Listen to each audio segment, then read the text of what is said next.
bay ule tuin chu bazar bung kon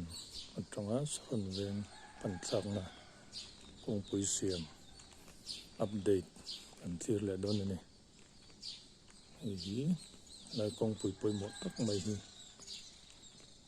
ni nga mo za chu che to he an siam that don awangin na hian saron veng kalum meka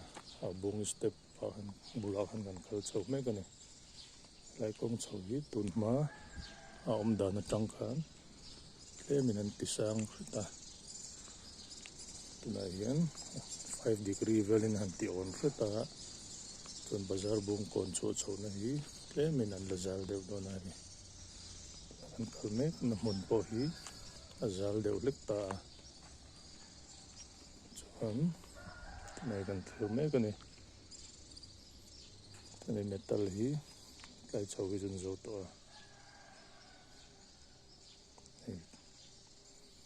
rau nuông khóc mày à thì nằm mam trà thì là công ổn đàn rong po hi tộc viêu này lại chầu itu nó gần kalmek này hi 5 degree valley na ona 15 10 atanga 15 degree vel zone ni mai thei lai chho on dan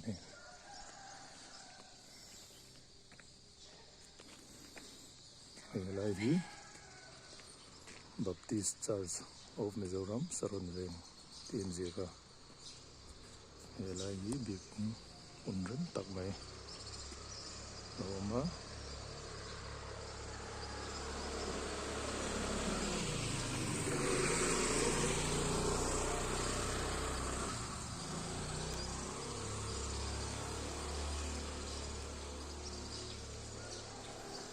lại mun hi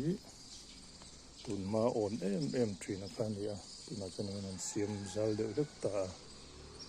on vak lo dein motor pon tlan thei to do ne tuna kan hoilet le lo kang ha moi khup mai tin he lai hi Rose Ut Hospital dam doin mun bul khan ta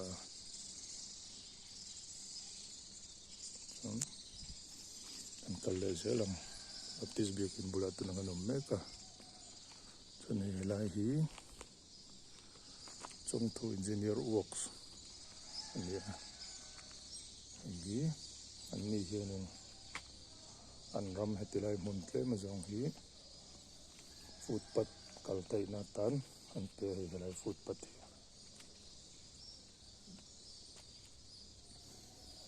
an ram an pe ni alo mom le ni lai huna itam takin van tlang kong te van tlang mun te nek trang lai nan ni chonin van tlang tan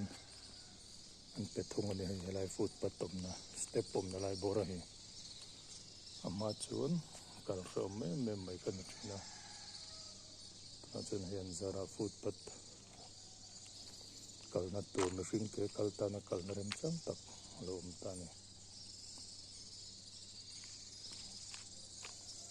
trong tôi engineer work te pakom le ni yang lai to hi chon hei helai china hi footpath lui khan ta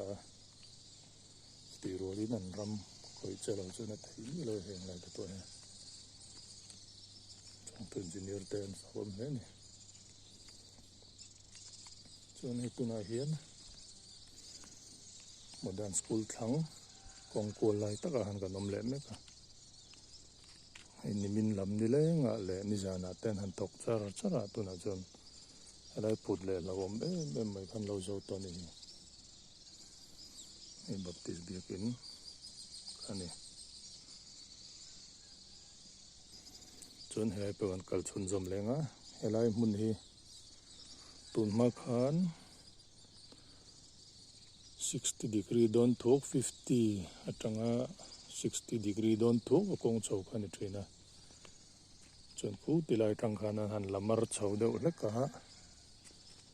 ai tuna chuanin kong po lo zal nom ta hreta 30 tanga 40 degree vel nin ka ria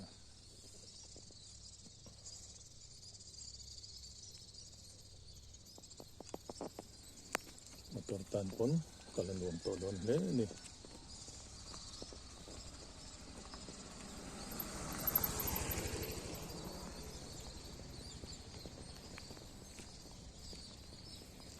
food patrin po ha akang ta deu ndora fit khat veli na tlan yam ni tong hi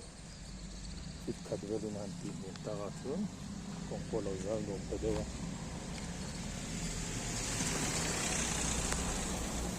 chun helai kul na hi te ni nan han ti zau rol an han ti rol deu na ka lo zau nom ta sop bok ni fit khat ai tam khat din yang lai ka tin ti yam ni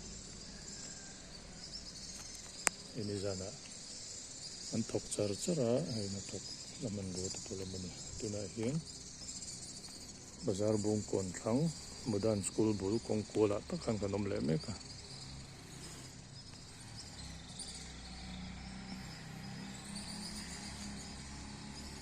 ai nai kong chopo tlanan rum to pardon khop mai lir thai tan pon a chho tu lo pa ama ai na sa ta gan la zala me tuan tuna hen bazar bung kon kan kan chho le do le ai velai hi hing ke kalta na kalnarem chang turin ha sim le do na he